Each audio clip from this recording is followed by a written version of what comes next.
travaille à Éducalois. Je ne sais pas si vous connaissez Éducalois, mais je vais vous dire vite pour comprendre mon lien avec ici. En fait, à Éducalois, notre mission, c'est de favoriser l'accès à la justice. Et on le fait de deux manières, en faisant de l'information juridique, en vulgarisant l'information juridique. Et la deuxième manière, c'est en faisant de l'éducation juridique. Puis on a tout un pan où on travaille dans les écoles. Alors, en fait, j'avais prévu des trucs, mais là, ce qu'on vient de voir, ça m'a... Parce qu'en fait, on travaille avec le projet Adage avec Stéphanie, là. Puis ça m'a vraiment... ça a mélangé mes affaires. Donc, moi, ce que je dois vous présenter, en fait, aujourd'hui, je suis là pour vous parler d'une expérience plutôt ratée avec des jeunes pour construire un atelier sur l'intimidation. Alors, quand Maryse m'avait demandé de venir, on était au début du projet. Donc, j'étais extrêmement enthousiaste. Je me suis dit, oh, ça va être le fun, on va pouvoir présenter ça, les jeunes vont pouvoir être là, ils vont pouvoir parler, etc. Puis, en fait, maintenant, aujourd'hui, le bilan qu'on fait, on n'a pas fini notre projet, mais c'est plutôt raté. Enfin, moi, j'estime que c'est plutôt raté. Une partie qui nous appartient, qui est due au processus, je pense qu'on n'a pas assez... notre processus n'était pas bon, mais il y a une autre partie qui appartient, en fait, je crois, à ce qu'on vient de voir là un peu, c'est-à-dire quel rapport au droit on entretient avec les jeunes, comment on les place devant le droit. En fait, ils sont toujours dans cette première catégorie là, devant le droit, puis ils sont jamais avec ou jamais le troisième truc là, c'est avec le droit. Hein, ça, ouais. Contre, ils sont jamais avec ni contre en fait, ou alors ils sont contre parce que qui serait plutôt dans la partie délinquance, ou en tout cas que nous on jugerait comme la partie délinquance plutôt. Alors avant de commencer de vous raconter, pour vous, un atelier sur l'intimidation avec des jeunes, ça devrait parler de quoi, en fait? Ça devrait dire quoi? Et comment on fait ça? Parce que dans les écoles, là, il y a des plans de lutte, etc. Donc, ça devrait faire quoi?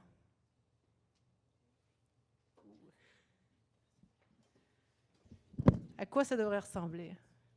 De quoi on devrait parler avec les jeunes? Déjà, peut-être juste trouver c'est quoi la définition, c'est quoi l'intimidation, parce que des fois, j'entends « Ah, je suis intimidée » ou « Il m'intimide », mais dans le fond, c'est juste une fois. Donc, vraiment venir peut-être préciser c'est quoi l'intimidation. Ensuite, Ouais. Qu'est-ce qu'on fait? Ouais. Ça devrait être quelque chose, je pense, proche des élèves, puis vraiment ancré dans leur réalité, parce que je me souviens avoir vu une situation où une policière était venue rencontrer des élèves pour présenter des capsules vidéo avec des situations, un peu d'intimidation, des situations délicates, en leur demandant, à un moment, elle fait pause, puis elle demande comment vous réagiriez. Les élèves en 6e année avaient tous de super bonnes réponses. Puis une demi-heure après qu'elle soit partie, il y a eu une situation délicate, puis ça a vraiment été le bazar. Puis c'était assez décourageant de voir qu'il n'y avait aucun transfert qui se faisait. Donc j'irais avec quelque chose vraiment de très proche d'eux pour que ça s'ancre dans quelque chose de concret, puis qu'ils le ressentent, qu'ils le vivent vraiment. Mais je pense que la façon que moi je l'approcherais, c'est probablement parler d'intimidation, c'est parler des différences. Parce que l'intimidation, c'est soit que tu es en position d'agresseur ou de victime. Ça fait que déjà là, c'est un sujet qui est hyper touché, je pense, avec les jeunes. Puis tu peux être intimidé et intimidateur en même temps aussi. Fait que je pense que je l'amènerais vraiment sur un autre plan qui est plus sur le plan des valeurs, puis de la différence, puis le respect des différences.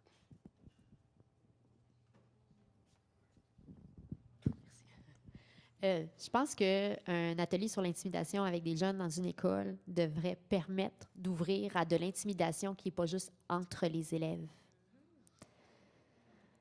L'intimidation étant une construction sociale, c'est pas pour rien qu'on arrive avec des actes d'intimidation dans les écoles. Je pense qu'on devrait pouvoir l'ouvrir à d'autres acteurs. Puis au centre, bien, il y a le pouvoir. Donc, il faut vraiment que ce soit une compréhension des enjeux de pouvoir. Parce que c'est ça, l'intimidation, c'est asseoir ou vouloir asseoir son pouvoir ou ne pas, tu sais, donc c'est un jeu de pouvoir, en fait.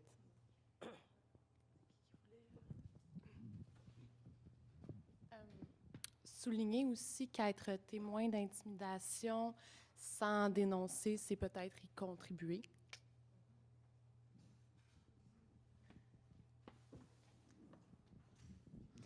Dans mon cas, je travaille avec des élèves beaucoup plus jeunes. Donc, je ne sais pas dans quelle mesure l'intimidation, ils en sont nécessairement conscients. Donc, je pense que j'approcherais ça dans le sens de l'empathie, de savoir se mettre à la place de l'autre, de voir la conséquence de son geste chez l'autre. Juste ça, là, ça serait déjà un gros bout de chemin. Bonjour.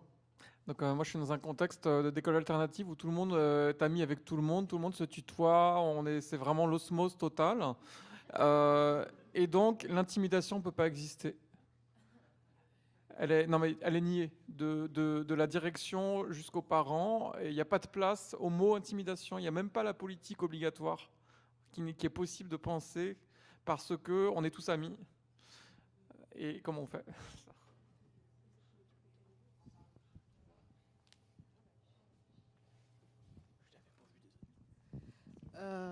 Bon, pour une première fois, je vais dire que parler d'intimidation, je crois qu'on devrait aussi introduire la notion de la gestion des émotions.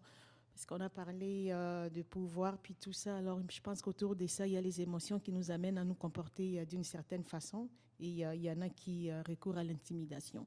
Alors, la gestion des émotions, je trouve que c'est important.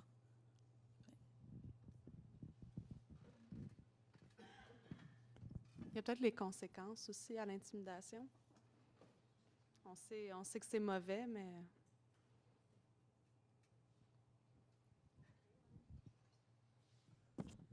Alors, en fait, nous, donc je repars de qui on est, parce que vous allez voir comme c'est complexe, un peu quand même. Nous, à Éducalois, c'est 90% d'avocats. Donc, avec une mission de neutralité complète. Donc, comment demander à des avocats, c'est eux qui préparent les... Moi, je suis enseignement prof, donc j'ai quand même une idée de comment on fait tout ça, mais les avocats, pas vraiment. Et eux, c'est la loi, leur truc.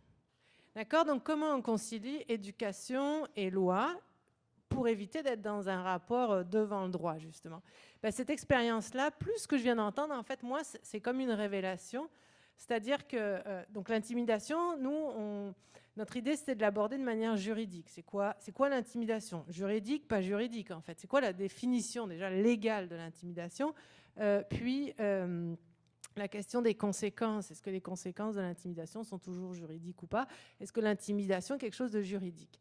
Puis on s'est dit, comment on va faire ça? On va le travailler en allant voir des jeunes qui ont eu, des jeunes ados, donc de secondaire 4-5, qui ont eu des mesures extrajudiciaires.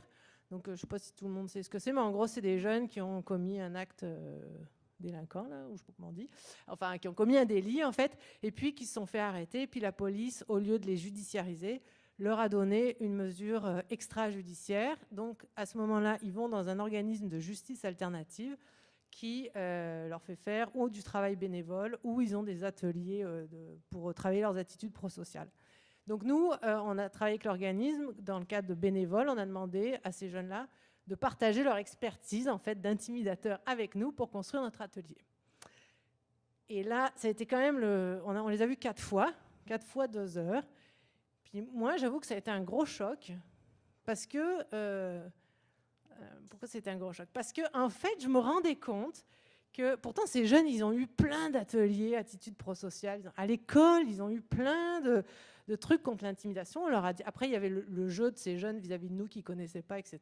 Donc, j'enlève toute la part du jeune qui roule des mécaniques. C'était 4 gars. En tout, il y en a eu 6. Et puis, il n'y avait pas de... Comment dire? Pour eux, l'intimidation, c'était des mots d'adultes qui, pourtant, ils ont été punis, ils ont été sanctionnés, mais ça n'avait pas de réalité dans leur vie, en fait. Et pour moi, je me suis dit, faire un atelier sur les conséquences juridiques, c'est bien, il faut qu'ils soient informés, c'est sûr, mais c'était comme, en fait, en entendant aujourd'hui, c'est comme les codes de vie. C'est comme les codes de vie qui sont dénués de tout sens. C'est-à-dire que leur expliquer c'est quoi l'intimidation sur le plan juridique, les conséquences juridiques, ça n'a pas de sens pour eux. Travailler sur l'empathie, bon, alors ce n'était pas notre job, nous, puisqu'on était vraiment sur le juridique, mais quand on discutait avec eux, en fait, il y a quand même eu des pistes, je vais vous les montrer après, mais par exemple, quand ils parlaient des filles, c'était des putes, tout le temps. Les filles, c'est des putes, c'est des putes. Puis quand on essayait de dire, mais pourquoi une fille, c'est quoi qui fait d'elle une pute? Pourquoi il n'y a pas d'autre mot? La fille, si elle se fait intimider, c'est une pute, c'est parce qu'elle suce des bites dans la cour de récréation. Puis, il n'y avait pas moyen de sortir de ça. C'était vraiment... Moi, j'ai trouvé qu'il y avait quelque chose de sidérant là-dedans, de déconnexion entre ce que moi... Parce que nous, l'intimidation, on a l'impression qu'on en parle tout le temps. Eux, dans leur école, il n'y a pas d'intimidation. La fille, en fait, on a compris, nous, c'est ce qu'on a appelé, c'est la victime mais. On l'a appelé comme ça. C'est-à-dire, OK, il y a les bonnes victimes. Par exemple, les bonnes victimes, c'est les personnes qu'on va intimider sur leur physique. Ça, c'est complètement injuste, c'est dégueulasse. Ou qu'on va intimider ouvertement, on va être ouvertement raciste. Ça, c'est injuste. Ça, c'est les secondaires 1 et 2 qui font ça, mais plus les grands. Ils ont compris, c'est pas bien. Par contre, les victimes qu'ils intimident, eux, elles l'ont toutes cherché. Elles l'ont cherché parce qu'elles ont un comportement qui fait que c'est bien fait pour elles. Les filles, elles n'ont qu'à pas aller faire ce qu'elles font dans la cour de l'école. On avait pris des vidéos. Je ne sais plus si vous vous souvenez, à un moment aux États-Unis, il y a eu toute une espèce de polémique. C'était un petit gars qui était très rond, qui venait vraiment d'un milieu, on va dire, très peu éduqué, puis qui a été intimidé. Et puis, donc, on a montré des vidéos de son intimidation, tout ça. Puis finalement, on s'est rendu compte qu'en fait, ce gars, il était intimidé parce qu'il avait des comportements super racistes à l'école. Il était horrible, horrible. Mais là, ça, c'était là, tant pis pour lui. Je veux dire, lui, il mériterait de se faire couper en 4, en 10. Il l'a cherché. Et ça, en fait, nous, c'est la prise qu'on a essayé d'avoir pour notre atelier, c'est-à-dire l'idée de la victime, mais. Elle est victime, mais ma foi, tant pis pour elle. Donc, ce que je vais vous montrer, en fait, c'est vraiment... Puis peut-être on pourra répondre à 3-4 questions juste pour voir. C'est quelque chose qui est en construction. On n'est pas encore arrêté sur nos questions, sur nos si. Mais finalement, on a pris le parti, un peu comme ce qu'on vient de dire, de poser des questions sur le sens de l'intimidation et non pas sur une liste de l'intimidation. Alors c'est ça, c'est ça, c'est ça. Le code civil dit ça, le code criminel dit ça, etc. Mais plutôt de redonner du sens, puis de dire, voilà, qu'est-ce que tu en penses toi? Voilà ce que la loi dit. Maintenant, tu fais bien ce que tu veux ou ce que tu peux. Donc, ce que je vous propose, c'est de vous montrer l'atelier, puis juste qu'on fasse le jeu, on réponde à 2-3 questions, pour que vous voyez à quoi ça ressemble. Puis ensuite, si vous avez des commentaires ou des... Ben moi, je suis super preneuse parce que c'est absolument pas fini, puis que j'avoue qu'on est un peu... on ne sait plus trop comment le prendre. Alors, je vais vous montrer ça.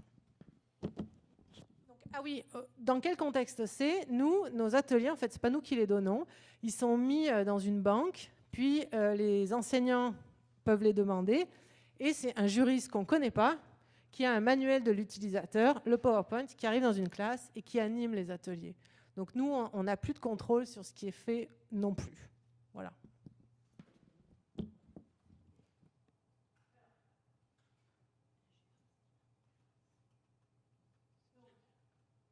Ça, c'est la première question qu'on pose. Donc, je vous la pose. L'intimidation à l'école devrait être punie par la loi? Oui, non. Puis ça pose la question de c'est quoi l'intimidation? Donc, est-ce que ça devrait être puni par la loi? Est-ce que c'est puni par la loi? Et juridiquement, c'est quoi l'intimidation?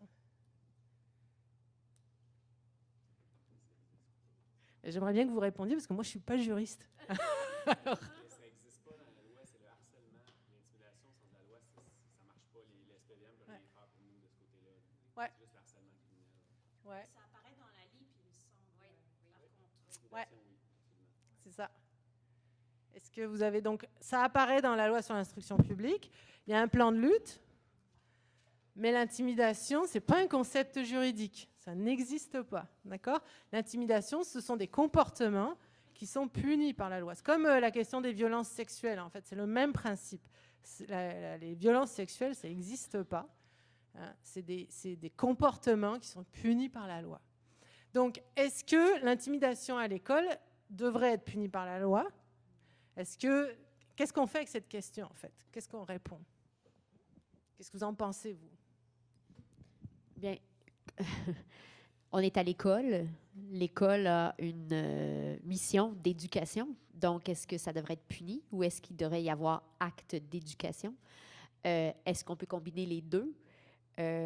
Donc, je pense que le parcours détermine, en fin de compte, comment on agit, mais à mon sens, punir versus éduquer, c'est une question importante. Puis je suis plus du côté de l'éducation. On n'avait pas de vie. Est-ce que vous avez d'autres idées? Ouais. Je dirais que je vais dans le même sens, au sens où il faut absolument éduquer les élèves, mais autant je pense qu'on n'est pas nécessairement ni formé et qu'on n'a pas nécessairement le temps qui nous est accordé. Tu sais, à mon sens, il faudrait un psychoéducateur au sein de l'école qui pourrait s'attarder et à l'agresseur et à la victime, puis offrir un support aussi aux témoins, et agir à titre de prévention, faire de la prévention dans l'école. Malheureusement, à titre d'enseignante, ni dans ma formation continue, ni dans ma formation initiale, est-ce qu'on m'a offert un support sur comment accueillir la plainte quand quelqu'un se plaint d'intimidation et comment intervenir auprès de l'agresseur sans amplifier la situation sans le vouloir. Parce que Dieu sait que dans des situations comme ça, chaque mot qu'on dit peut peser dans la balance et ça peut aller du mauvais côté comme du bon. Mais je n'ai pas été outillée. Puis je crois que c'est la même chose pour mes collègues. On n'a pas été outillés pour intervenir là-dedans. Donc, je suis pour l'éducation, mais je ne sais pas comment l'appliquer. Parce que moi, en tout cas, je trouve que ce qui est saisissant aussi, c'est les parallèles qu'on peut faire avec toute la question des violences sexuelles. Parce que c'est ça, la loi n'est pas toujours claire sur tout. Il y a plein de zones grises. L'intimidation, c'est pareil. Les gens disent on n'est pas éduqués pour recevoir des plaintes. C'est même genre de truc un peu. Alors, ma deuxième question, c'est sur une image intime, c'est quoi? Donc, quand l'intime devient public, une personne met en ligne la photo d'une autre personne. Une personne, et au total, il y a 100 élèves qui l'ont vu, une personne envoie la photo à son ami, l'ami l'envoie à 2 autres amis, les 2 autres, etc., etc. Donc, au total, il y a 15 personnes qui l'ont partagé, 100 élèves qui l'ont vu. Qu'est-ce qui est plus grave? Comment on règle ça? Vous comprenez?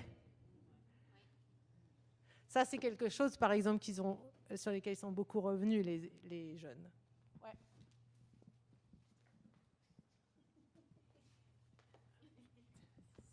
En fait, je me demandais à quel point, dans une situation comme ça, on peut hiérarchiser la gravité des situations, dans le fond. Ça reste l'image de quelqu'un d'autre qui a été partagée probablement à son insu ou contre sa volonté. Est-ce que vous avez d'autres...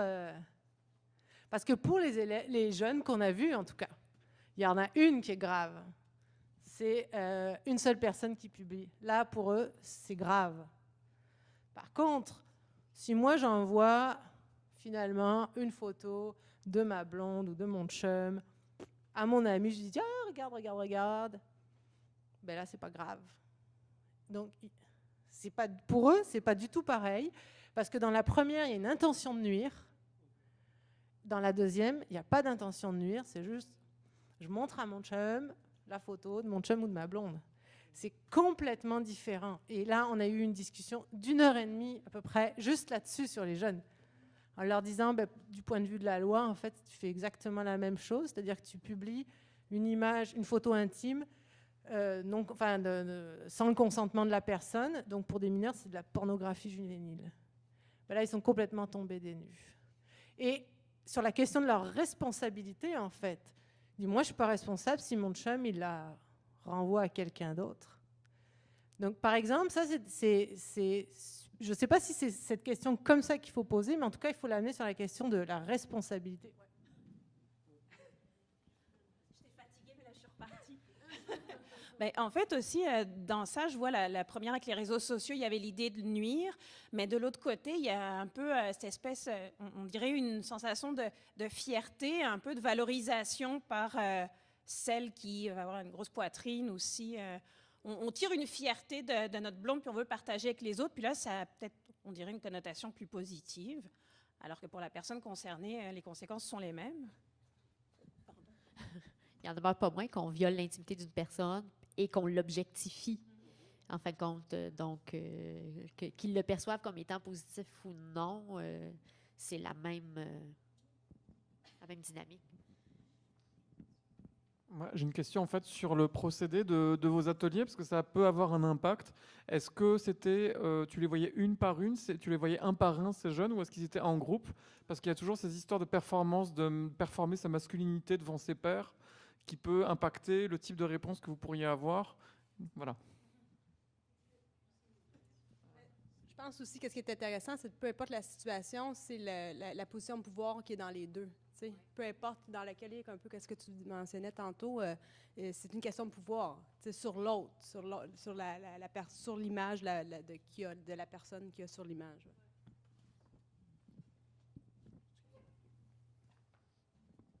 Alors, pour répondre à la question, ils étaient 4-5. Puis, on a vraiment eu une discussion d'1h30. Puis, moi, j'ai des enfants, puis j'ai vérifié auprès de mes enfants aussi.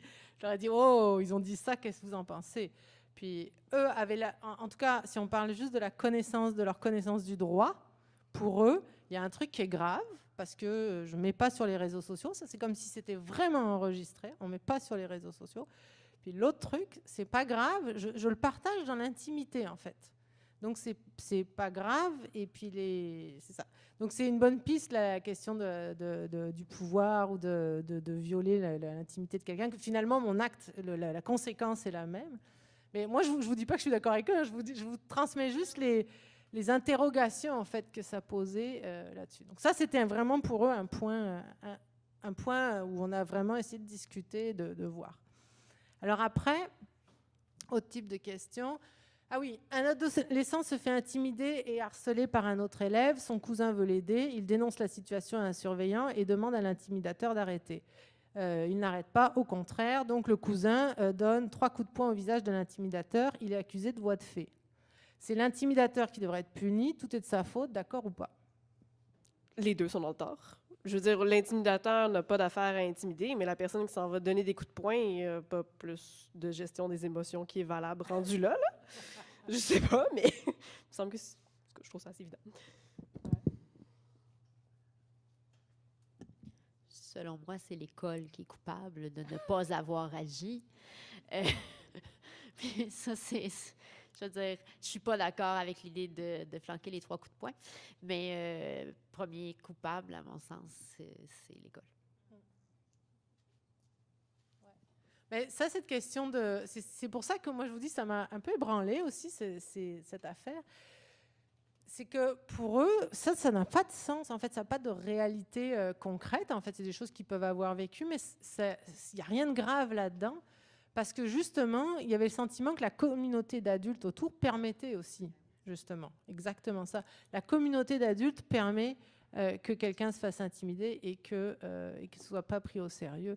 Puis, il y avait vraiment un lien à l'école, ce qui se passe, puis des rapports, ce qu'on a dit aussi, hein, c'est qu'il n'y a pas que les jeunes qui s'intimident entre eux, il y a aussi le rapport de violence institutionnelle, en tout cas de l'école, qui a des rapports, c'est ça, violents, qui peuvent être de l'enseignant à l'élève ou tout autre personnel. Et donc, pour eux, de concrétiser de l'intimidation entre eux et des rapports d'intimidation entre eux, finalement, ils ne voyaient pas pourquoi ce serait grave, puisque de toute façon, l'école ou le permettait, ou l'école générait des rapports violents entre les élèves et les profs. Donc, en tout cas, c'est pour ça que je trouve que finalement, enfin moi, ça m'a vraiment, je vous dis, ça m'a perturbée. Après, donc, intimider quelqu'un, donc ça c'était la victime, en raison de son physique, n'est pas la même chose qu'intimider en raison du comportement de la personne. Donc là, bon, on dit être témoin. Alors là, il y avait la question du témoin aussi, où on a essayé de travailler avec eux sur le fait d'être témoin. Est-ce que c'est grave ou pas d'être témoin? Et qu'est-ce qu'on fait quand on est témoin?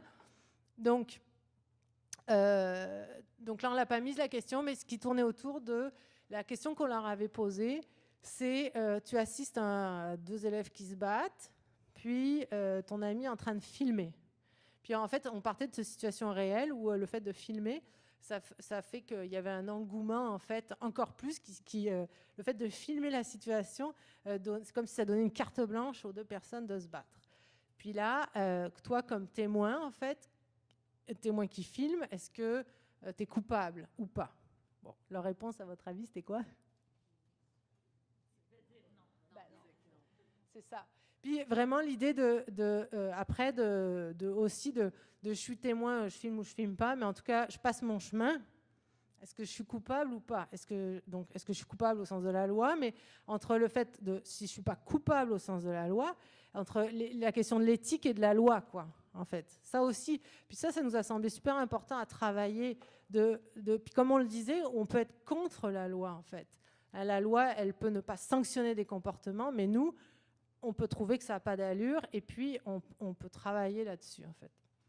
Et dernière chose qu'on discutait avec eux, c'est qu'est-ce que ton école pourrait faire, en fait. Donc d'essayer de terminer là-dessus sur qu'est-ce que l'école peut faire. Sauf que là, une fois encore, c'est plus dans notre cours, parce que c'est un juriste qui va animer ça. Donc c'est est-ce que l'enseignant va récupérer ce qui a été dit, retravailler avec ou pas. Mais voilà, en gros, et quand moi je dis que c'était une expérience, c'est une expérience qui est un peu ratée. Bon, là, on va terminer notre PowerPoint et tout ça, mais c'est que finalement, l'idée que travailler l'intimidation par le juridique et par la loi, ça ne marche pas. En fait, la discussion avec ces jeunes, ça nous a fait dire que c'était pas la bonne piste. Alors, je sais pas, moi, ça m'intéresserait de vous entendre. C'est sûr, bon, vous l'avez pas vécu, mais en tout cas et puis nous, on n'est pas du tout dans une idée de connaître les conséquences de tes actes, dans une idée de répression, mais simplement sois informé de ce qui se passe si jamais tu fais ça, puis tu prends tes décisions, en fait. Mais voilà, donc pour moi, l'idée, c'est que ça marche pas. Alors qu'en fait, on s'est aperçu que les jeunes, dans les organismes de justice alternative, ils deviennent intéressés. La loi les intéresse à partir du moment où ils ont une sanction. Et qu'ils commencent à réaliser que ça va avoir des conséquences sur leur vie. En fait, ils veulent comprendre les conséquences. C'est ça qui est...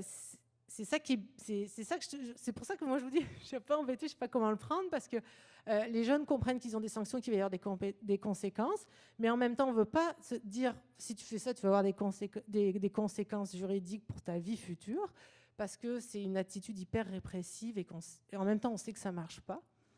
Donc moi j'aimerais vous entendre sur l'intimidation et la loi ou le recours à la loi pour le travailler. Qu'est-ce que mon expérience et mon interrogation, qu'est-ce que ça suscite chez vous? Je pense que j'ai besoin de partager et de m'alimenter, en fait.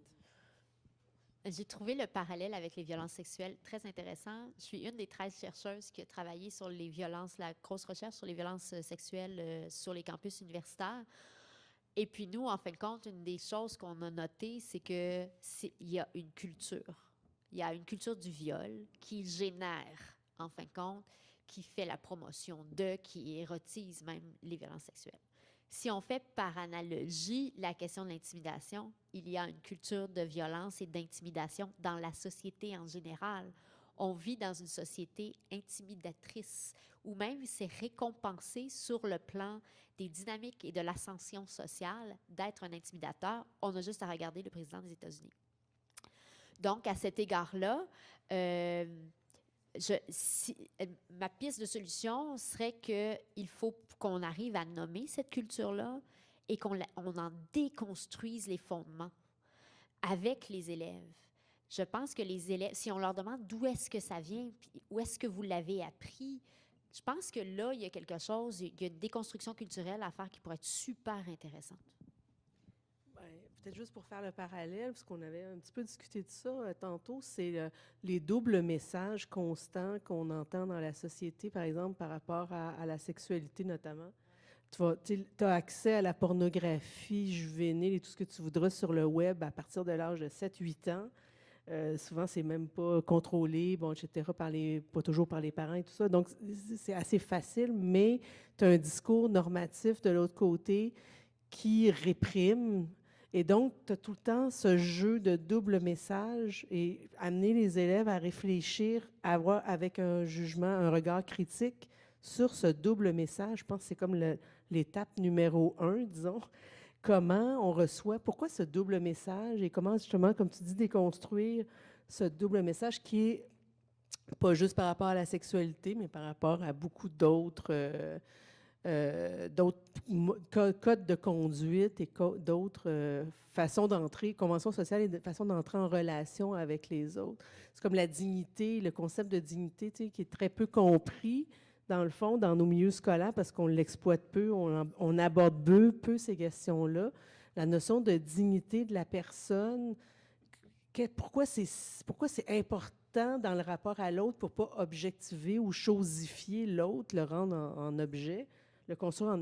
Et donc, tout ce questionnement éthique autour de, oui, qu'on retrouve dans les lois, parce que dans la Charte des droits, tu as la notion de dignité de la personne, tu sais, c'est pour ça qu'il y a des droits et libertés, mais donc, ça commence, on peut réfléchir à ces notions-là avec les élèves, c'est vraiment...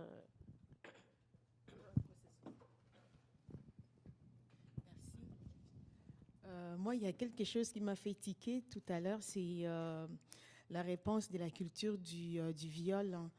Je m'excuse parce que je trouve, en tout cas, la culture du viol, j'ai l'impression qu'il y a une notion d'exclusivité masculine là-dedans. Oui, c'est vraiment injuste.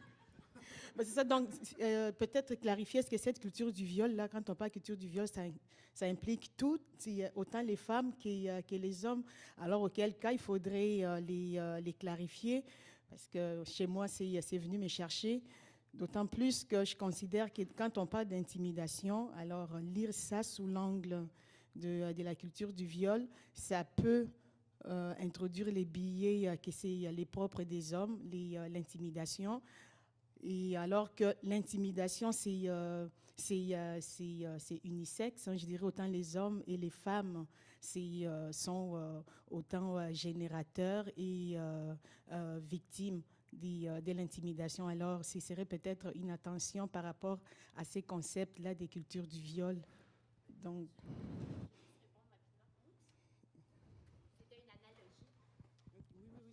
Je ne dis pas que l'intimidation est liée à la culture du viol, c'était une analogie. C'était l'idée que l'intimidation peut être issue d'une culture comme les violences sexuelles peuvent être issues d'une culture dite du viol. Et la définition conceptuelle de la culture du viol inclut tous les acteurs sociaux possibles.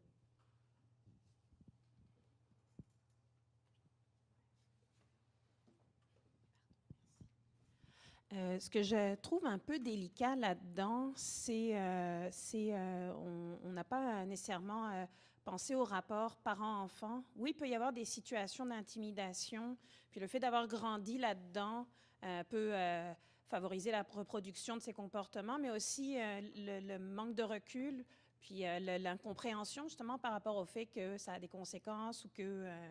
comme les parallèles qu'il y avait tout à l'heure, il y avait 2 exemples, il y en a un qui était moins grave que l'autre. Si soi-même, c'est quelque chose dans lequel on a grandi, mais c'est un peu difficile d'avoir un certain recul. Puis en même temps, ça peut être d'autant plus difficile de le déconstruire parce que ça peut faire poser un regard critique aux enfants sur le comportement de leurs parents.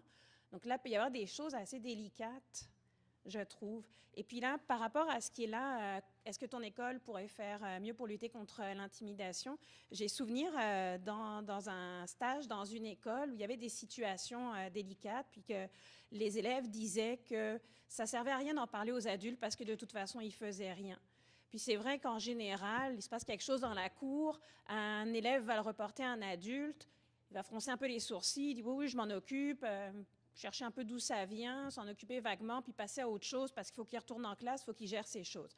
Puis là, les élèves ont bien conscience qu'au final, ça aboutit jamais, donc ils comptent plus sur les adultes. Donc là, il y a un petit aspect où je trouve qu'il y a des choses à faire à ce niveau-là. Merci. En fait, nous, là, on aurait donné la loi, donc le plan de lutte en disant aux élèves, voilà ce que la loi oblige l'école à faire, puis voilà ce que tu peux faire. Donc c'était un peu dans l'idée d'outiller les élèves sur leurs droits, parce qu'on donnait les réponses de la loi, nous, après. Et juste, peut-être je reposerai la question, mais donc comme l'intimidation, ça peut...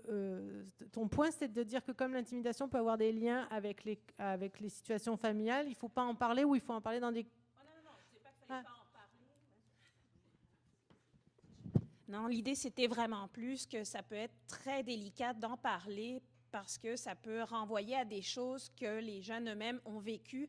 sans qu'ils aient conscience du poids de ce qu'ils vivent ou de ce qu'ils ont vécu. Donc, oui, c'est comment on en parle. Puis là, vous parliez du fait que c'était des juristes qui se présentaient. Vous voyez où je veux en venir? Ça peut être très, très touché.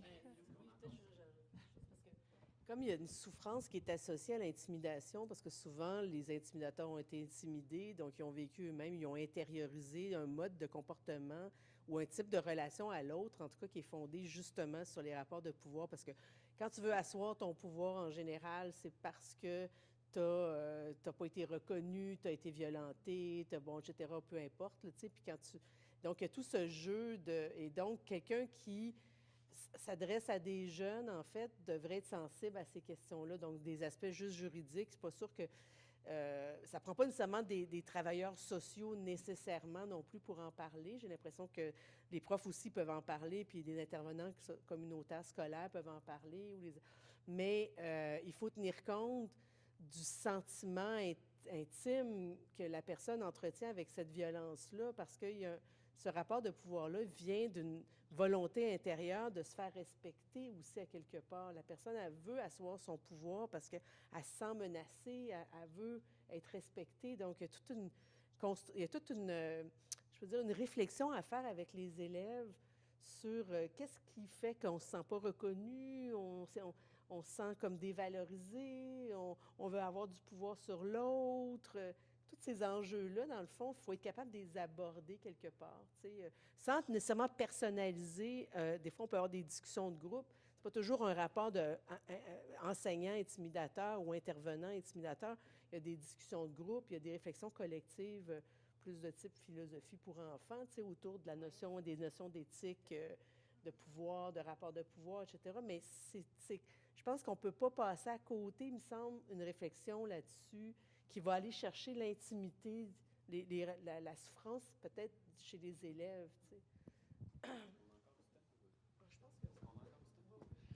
Mais tu sais, là-dessus, en fait, depuis les dernières années, il y a quand même eu beaucoup de changements. Puis il y a des chercheuses canadiennes-anglaises qui ont résumé ça de façon intéressante, c'est-à-dire que dans le fond, l'intimidation, c'est un problème relationnel qui nécessite une réponse relationnelle. Puis là-dessus, je ne peux pas ne pas faire le parallèle avec aussi l'approche qu'on a en toxico au Québec dans les écoles. Tu sais, la simple approche juridique de réduction des méfaits, on oublie ça, là, ça ne va pas fonctionner, puis on le sait. Oui, il y a une place pour une intervention peut-être de cet ordre-là, mais ça prend un peu plus. Puis ne serait-ce encore là dans comment on nomme les choses. De plus en plus, on va essayer d'éviter agresseurs et intimidateurs, puis on va parler d'auteurs de gestes d'intimidation. Autant dans la littérature anglophone puis francophone. Déjà là, il y a quelque chose d'intéressant, parce qu'on approche que ça peut changer, puis on peut aider quelqu'un de cette façon-là. Puis un autre aspect qui est important, c'est de parler de la prévalence. C'est quoi la vraie situation dans l'école?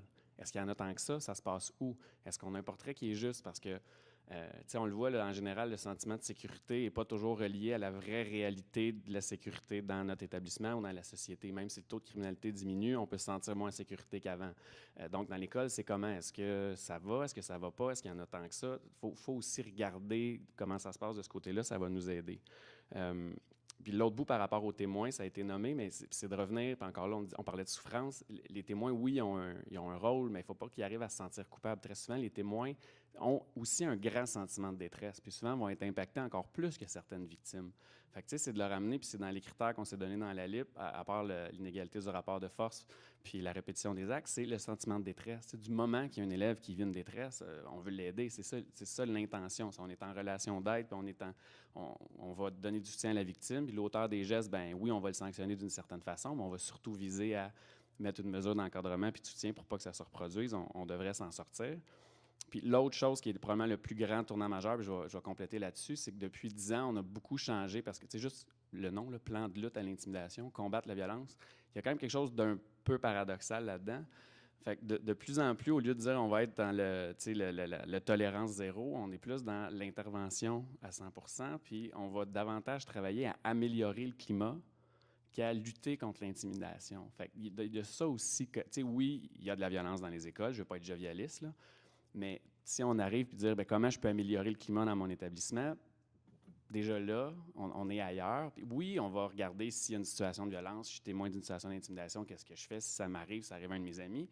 Mais si on a une approche plus positive, des fois, on va arriver aussi d'une façon intéressante, ça rapproche un peu nos discussions de tantôt, comment on va impliquer les élèves aussi là-dedans. Là.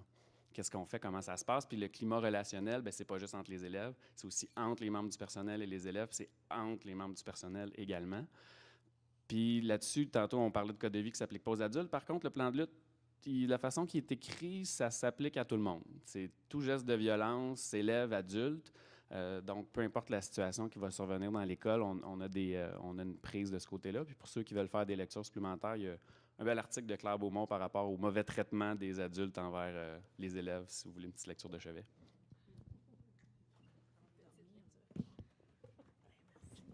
Je pense qu'on peut peut-être Ouais. clore là-dessus. Ouais. Ben, merci en tout cas. Juste tout ce que vous dites, moi, ça confirme que ça marche pas, qu'il faut vraiment le voir autrement. Voilà. Ben, merci beaucoup de votre aide.